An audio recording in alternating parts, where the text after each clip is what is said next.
Bien, en honor al tiempo, vamos a iniciar. Nuevamente agradezco su predisposición y su puntualidad. El día de hoy hablaremos sobre las iniciativas legales para el control de flujos irregulares de capitales. Mi nombre es Alexandra Chouli, soy abogada de Mo Group, Ecuador.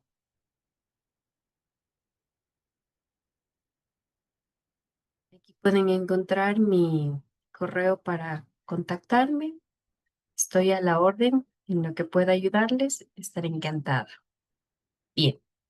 Hablaremos principalmente de la Ley Orgánica de Transparencia Social.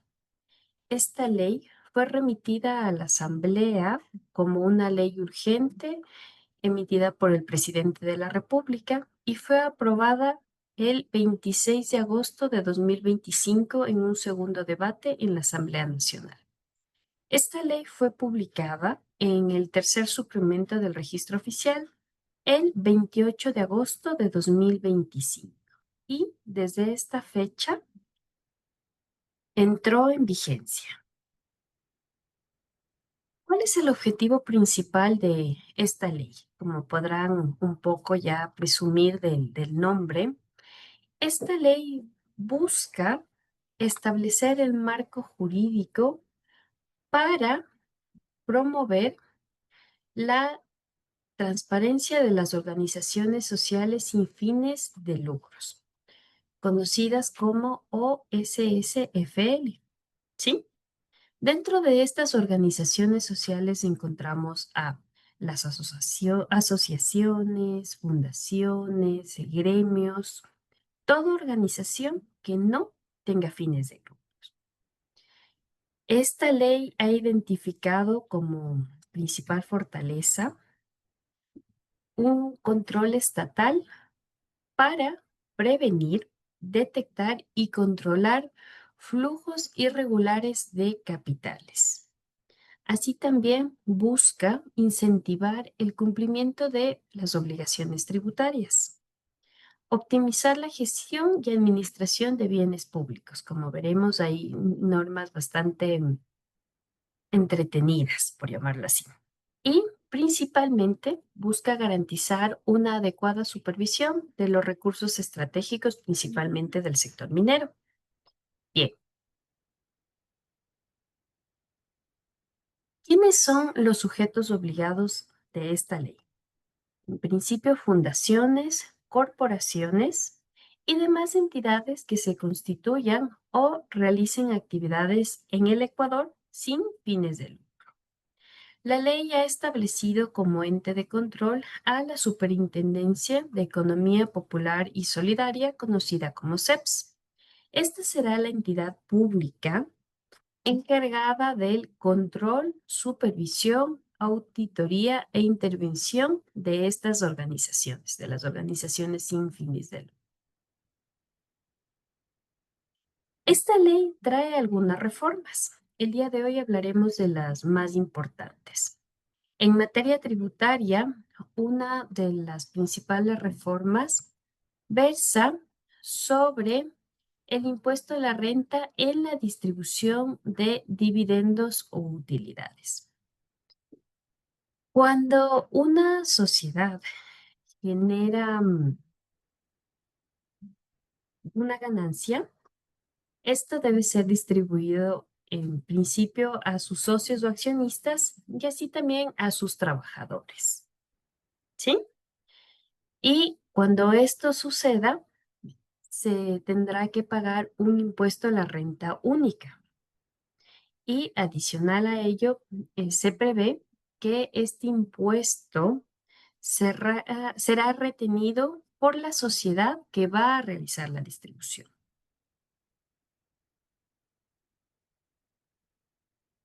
Bien, este impuesto tiene una tarifa diferenciada. La tarifa general, es decir, la tarifa base, es del 12%. Y esta tarifa aplica para todos los residentes del Ecuador que reciban dividendos o utilidades. Y la ley establece una excepción. Establece que aquellas personas que reciban hasta 3 salarios básicos unificados, para este año, recordemos que el salario básico unificado, sumando los tres, llega a $1,410, ¿ya? De modo que, si en mi calidad de accionista o de trabajador recibo $1,400, no tengo que pagar ningún valor al fisco. Por tanto, no habrá ninguna retención que realice la sociedad que entregue las utilidades o dividendos. Es importante mencionar que este valor de exento aplica para cada sociedad, es decir, que no se suman los valores que yo recibo por utilidades o dividendos en cada compañía, no. Los 3 salarios básicos unificados están exentos por cada sociedad y por cada periodo fiscal. Ahora, hay que considerar que la ley reconoce la distribución de dividendos desde que el órgano colegiado de la sociedad ha dispuesto su distribución. Es decir, que cuando se reúna la asamblea o la junta y ha resuelto distribuir dividendos, pues desde este momento consideramos la existencia de la obligación de pagar este tributo. Ahora hay también una tarifa reducida y esta tarifa se reduce al 10% cuando la persona natural o sociedad que recibe el dividendo o utilidad no es residente del Ecuador. En ese caso, la tarifa es del 10%. Sin embargo, la tarifa también puede aumentar al 14%. Y esto ocurre cuando la persona que va a recibir el dividendo o la utilidad reside en un paraíso fiscal o en una jurisdicción de menor imposición tributaria. También se aplica este aumento a la tarifa cuando la sociedad que recibe el dividendo o la utilidad no ha informado sobre su composición societaria. Aquí un pequeño paréntesis. Todas las personas jurídicas extranjeras están obligadas a informar cómo se compone su paquete societario, es decir, quiénes son todos sus accionistas, hasta llegar a la persona natural. Si no lo hicieran, estarían dentro de esta tarifa aumentada del 14%. Como ya lo había indicado, la sociedad o empresa que distribuya los dividendos deberá retener el 100% del impuesto causado al momento de la distribución, independientemente de cuál sea la fecha del pago.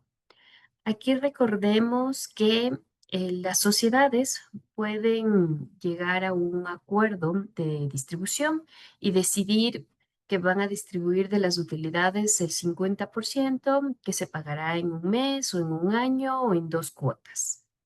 ¿Sí?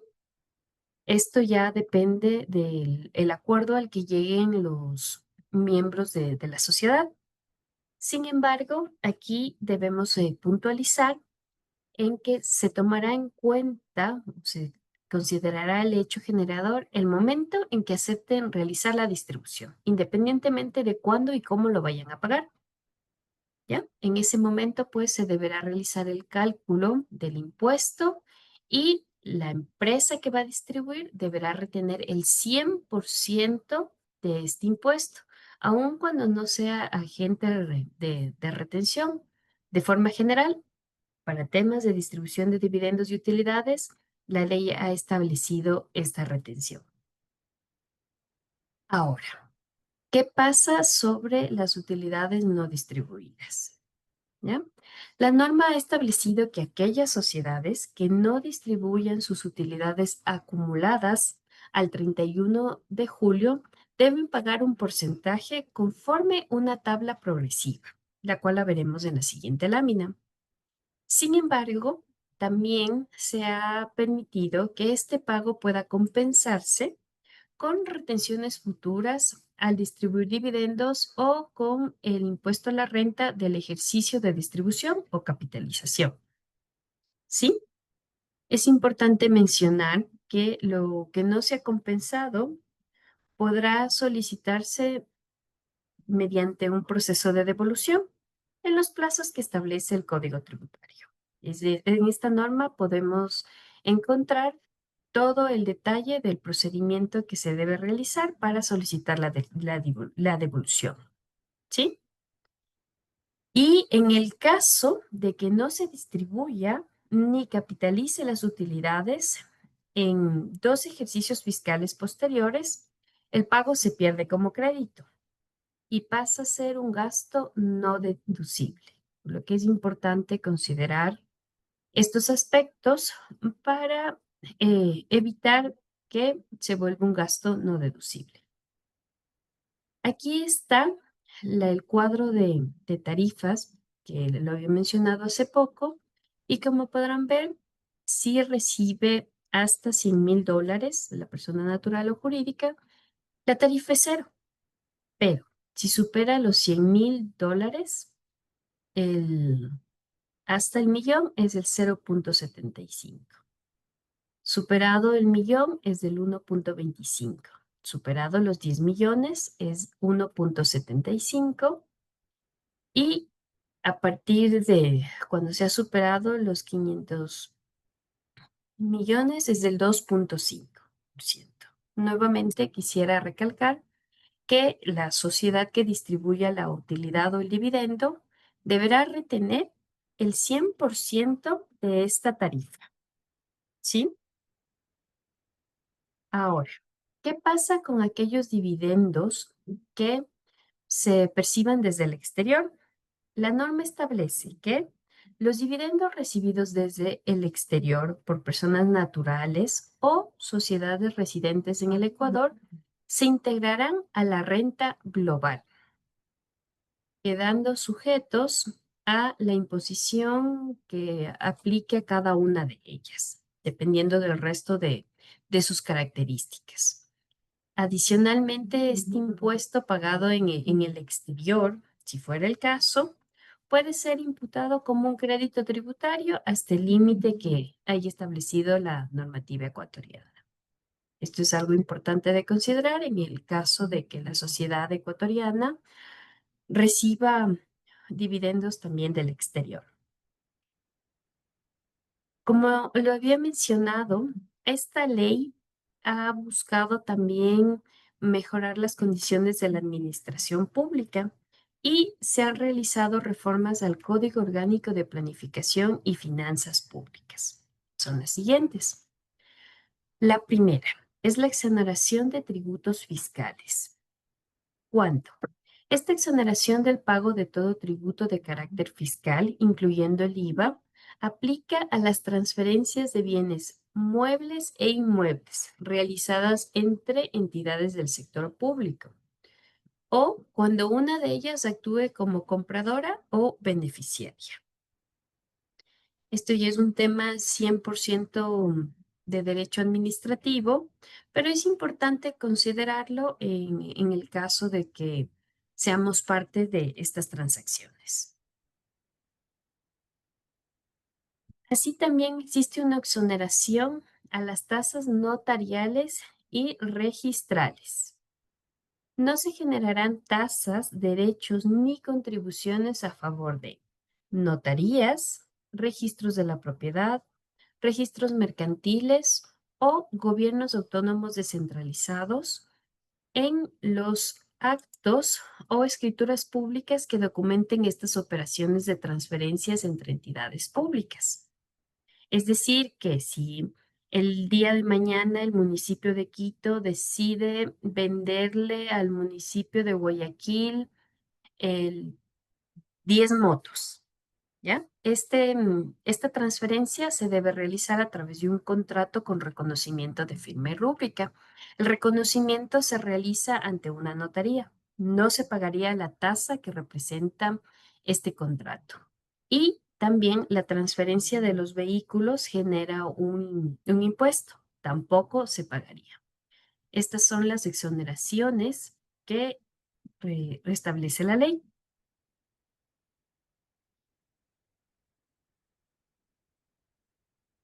También existe una exoneración de tributos municipales. ¿Y cuáles son? Son las tasas o contribuciones especiales de mejoras en las transferencias o adquisiciones de bienes inmuebles.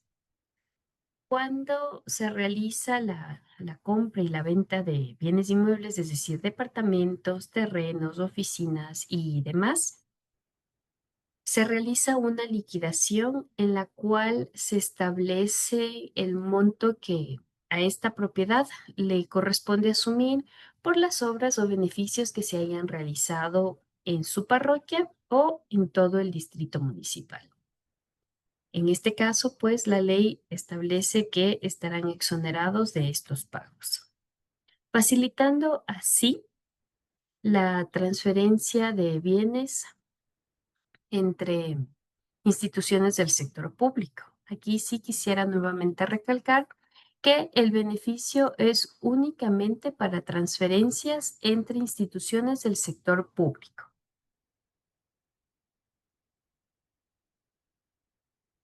Se establece una exoneración de matrícula vehicular. La matrícula es un pago que se realiza de forma anual y también hay otras tasas relacionadas. Pues todas estas tasas relacionadas a la matrícula vehicular de vehículos de instituciones públicas serán exentas. Nuevamente es un beneficio para la administración tributaria. Ahora, se han hecho algunas modificaciones a la Ley Orgánica de Prevención, Detección y Combate del Delito de Lavado de Activos y de la financiación de otros delitos.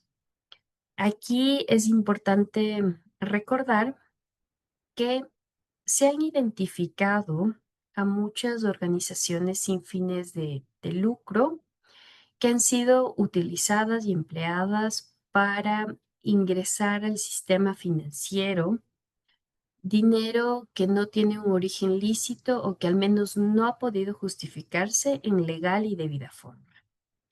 Es por ello que se ha buscado reforzar a este sector para no solo detectar y combatir, sino prevenir actos de lavado de activos. De modo que el- una de estas modificaciones es que aquellos servidores públicos que salgan de cualquier entidad del Estado pueden ser analizados, pero en su aspecto financiero. Y no solo el servidor público saliente, sino su familia hasta segundo grado de consanguinidad y segundo grado de afinidad. Esto a fin de verificar que su patrimonio, su movimiento financiero y demás guarde relación con aquellos ingresos que se obtuvieron durante el tiempo que ha mantenido la relación laboral con esta entidad del Estado. Otra medida importante que se ha incluido en la norma es la medida cautelar de inmovilización de fondos por hasta 8 días.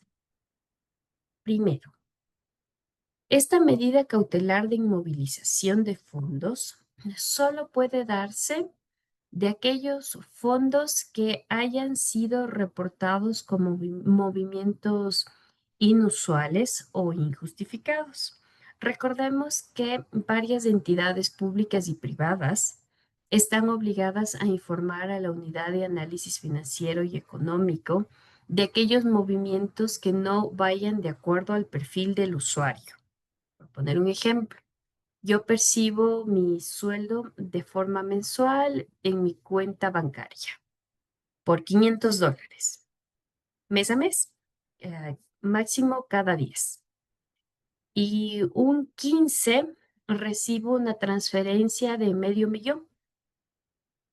Entonces el banco me va a contactar y me va a pedir que justifique el origen de este millón. Pues resulta que este dinero proviene de la herencia de mi bisabuelo. Lo justifico presentando la posesión efectiva, la declaración del impuesto a la herencia y el acta de mediación que suscribí con el resto de herederos. Perfecto, se justificó. Y en otro caso, resulta que recibí una transferencia del exterior de $500,000 y que dije que lo gané en una apuesta que hice en internet, pero no, esta página web supuesta no existe, no hay documentos. Este puede dar lugar a que mi entidad financiera emita un reporte de operación inusual e injustificada. En ese caso, la UAFE puede ordenar a la entidad financiera que inmovilice este dinero por 8 días. Durante estos 8 días se debe realizar una investigación que otorgue a la entidad, perdón, al juez competente la información necesaria para saber si en efecto estos fondos tienen algún origen lícito o ilícito. Y de esta forma puede inclusive de verificar que no tienen un origen lícito o no se ha justificado su origen, puede transferirlo a una cuenta del Banco Central. Aquí también hacer una pequeña aclaración y es que esta medida cautelar de inmovilización solo puede ser aplicada al monto de aquella transacción no justificada e inusual. Porque qué tal y se trata de una transferencia de $500, pero resulta que yo ahí recibí el dinero de un crédito que solicité a una entidad financiera, ¿ya? Podrán inmovilizar esos $500 que no justifiqué, pero el resto del dinero no puede ser parte de esta medida cautelar. Otra de las modificaciones que se ha considerado es la protección de identidad de los analistas de inteligencia financiera. Recordarán que mencioné de los reportes de operaciones inusuales e injustificadas. Estos reportes son realizados por personas de la entidad financiera encargadas de verificar estos movimientos inusuales. La ley permite que se proteja su identidad, es decir, que durante el proceso no podrán saber las partes involucradas quién fue la persona que ha identificado este movimiento inusual y por qué lo categorizó como tal. Esto a fin de, primero, es salvaguardar la integridad de esta persona, porque como habrán visto en las noticias, se han dado algunos hechos que han buscado amedrentar y presionar a las personas encargadas de estas funciones para evitar que generen los reportes.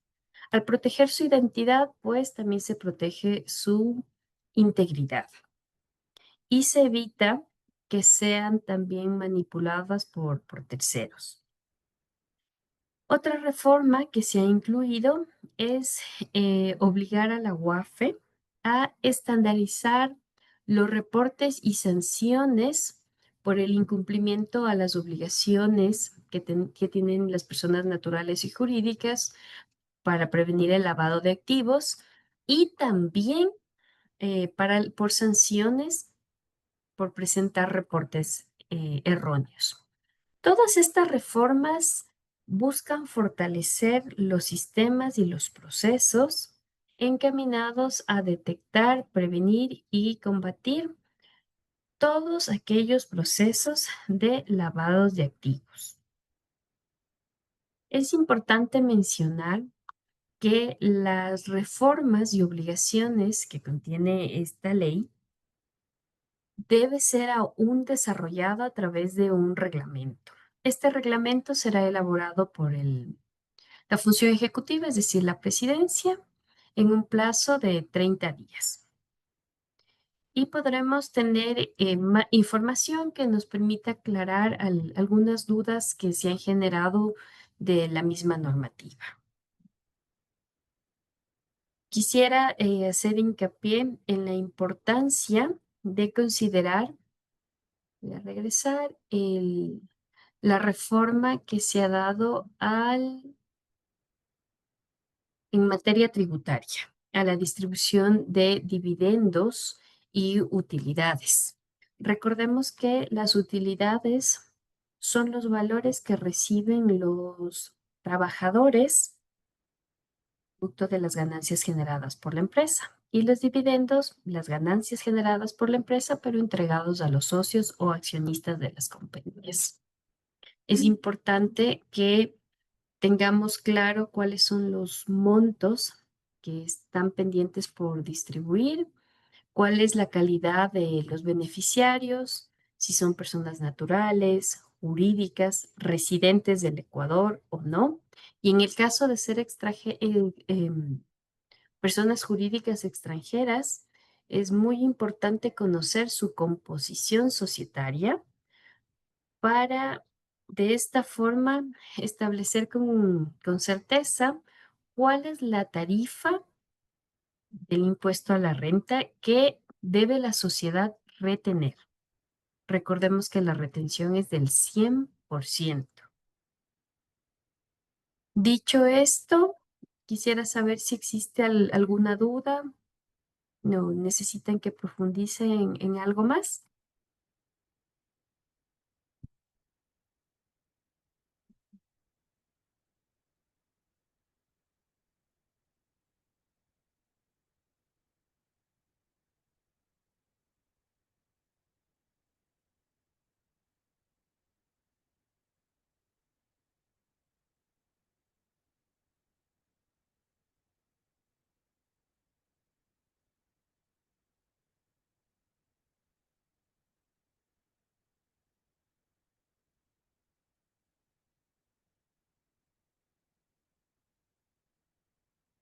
Bien, me parece que no existen dudas, que me alegra haber sido clara y quisiera también mencionarles que Mongru tiene presencia en varios países, entre ellos Argentina, Bolivia, Brasil, Canadá, Chile, Colombia, Ecuador, México, Paraguay, Perú, Uruguay y Estados Unidos. Contamos con la experiencia, los profesionales y los recursos para atender sus requerimientos. Estaremos encantados de ser parte de sus proyectos y cualquier inquietud que se genere por esta exposición o cualquier situación tributaria, laboral, estaremos encantados de prestarles nuestra ayuda. Agradezco mucho su tiempo y su predisposición y les invito a que cualquier duda o requerimiento lo puedan enviar al correo de Mon Group. Que tengan un excelente día. Gracias.